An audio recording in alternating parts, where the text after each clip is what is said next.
حمزہ ناصر official Islamic channel کو like subscribe کریں۔ یہ ایک رویہ آپ کو سارے کفار میں ملے گا کہ وہ پیغمبر کا انکار کرنے کے لیے یہ لفظ بولتے ہیں کہ تم چونکہ بشر ہو تو ہم تمہیں نبی ماننے نہیں مان سکتے۔ اگر آپ لوگوں کی میری طرف بھرپور توجہ ہو تو میں آپ کو ایک نقطہ سمجھانا چاہتا ہوں کہ یہ اصل اس کے پیچھے کیا چھپا ہے۔ ذرا دیکھیے، ایک طرف وہ پیغمبر کو اس لیے نہیں مان رہے کہ بشر ہے اس لیے ہم کیوں مانیں، اور دوسری طرف انہی کفار کا رویہ یہ ہے کہ پتھر کی بے جان مورتی کو خدا مان رہے، ماننے پہ آ جائیں تو مٹی کے بنے ہوئے بت کو خدا مان لیں، نہ ماننے پہ آئیں تو خوبصورت انسان کو پیغمبر بھی نہ مانیں۔ یہ رویہ ہے نا ان کا۔ ماننے پہ آ جائیں تو لکڑی کے تراشے ہوئے وثن کو اپنا خدا مان لیں، اور نہ ماننے پہ آئیں جو مسکرائے تو پھول کھلیں، اور جس کی سرمگی آنکھیں دلوں کے بند کواڑ کھول کے رکھ دے، اور جس کی گفتگو کے نور سے روشنیاں پھیلنے لگ جائیں، اس ستھرے اور پاکیزہ وجود کو پیغمبر ماننے سے انکار کر دے۔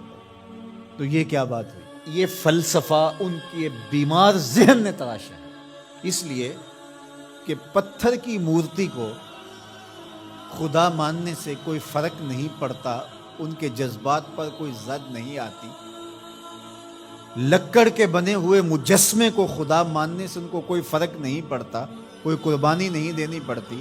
وہ پتھر کی مورتی، وہ آٹے کا بنا ہوا معبود باطل ان کی زندگی میں دخیل نہیں ہوتا، ان کو کسی کام سے روکتا نہیں ہے۔ وہ چوری کریں، وہ ڈاکہ کریں، وہ تکبر میں غرور میں بھرے ہوئے زندگی گزاریں، وہ کسی کا حق غصب کریں، کسی کا گھر لوٹیں، کسی کی عزت پہ حملہ آور ہوں، وہ ان پر کوئی قدغن نہیں لگاتا، اس لیے کہ وہ بے جان مجسمہ ہے۔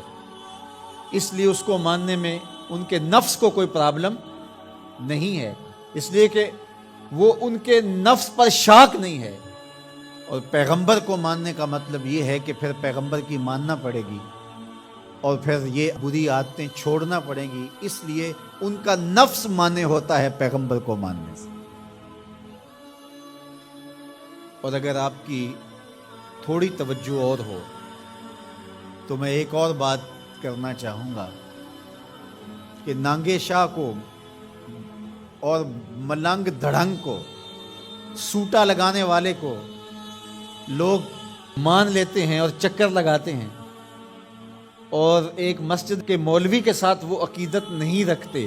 اس کی کیا وجہ ہے؟ اس لیے کہ یہ خیر اور شر کی بات بتاتا ہے، اور وہ کچھ منع نہیں کرتا، وہ بے جان مجسمے کی طرح بس وہاں جا کے چڑھاوا چڑھا دو اور وہاں جا کے نذرانہ دے دو، لہٰذا بیمار ذہنیت اس کو تو مان لے گی لیکن ایک شیخ الحدیث کو نہیں مان لے، اس لیے کہ یہ اس کی زندگی میں دخیل ہوگا، یہ بتائے گا کہ تم یہاں غلط کر رہے ہو، یہاں تم صحیح کر رہے ہو۔ تو یہ ماننا نہ ماننا انسان کے اپنے نفس کا ہوتا ہے یہ۔ اس لیے ایک طرف تو پتھر کی مورتیوں کو مان رہے ہیں اور ان کو خدا مان رہے ہیں، اور نبیوں کا اس لیے انکار کرتے ہیں کہ تم بشر ہو اس لیے نہیں مان رہے۔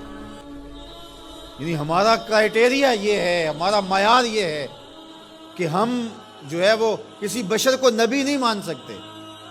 جب اتنا تمہارا معیار ہے تو پتھر کو خدا کیوں مان رہے ہو؟ مٹی کے مجسمے اور مادو کو خدا کیوں مان رہے ہو؟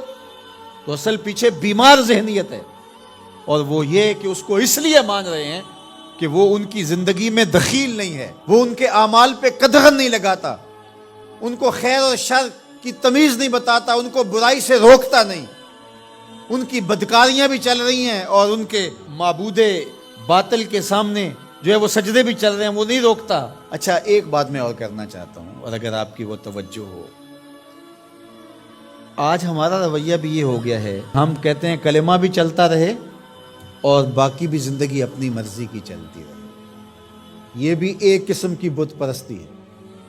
قرآن مجید میں اس مضمون کو ذرا دیکھ لیجئے۔ افرأیت من اتخذ الہہ ہواہ، آپ نے اس شخص کو دیکھا اپنی خواہشات کو ہی اس نے اپنا معبود بنایا ہوا ہے۔ دین من مانی کا نام نہیں ہے، بلکہ یہ اپنے محبوب کے لیے اپنی خواہشات کو ترک کرنے کا نام، لیکن ہم اپنی خواہشات کے بندے ہیں، ہم دین بھی اپنی خواہشات کے مطابق اختیار کرتے ہیں۔ یہ ساری گفتگو کے نتیجے میں اس پہ ہم خود اپنے آپ پہ غور کر لیں کہ ہم کہاں کھڑے ہیں۔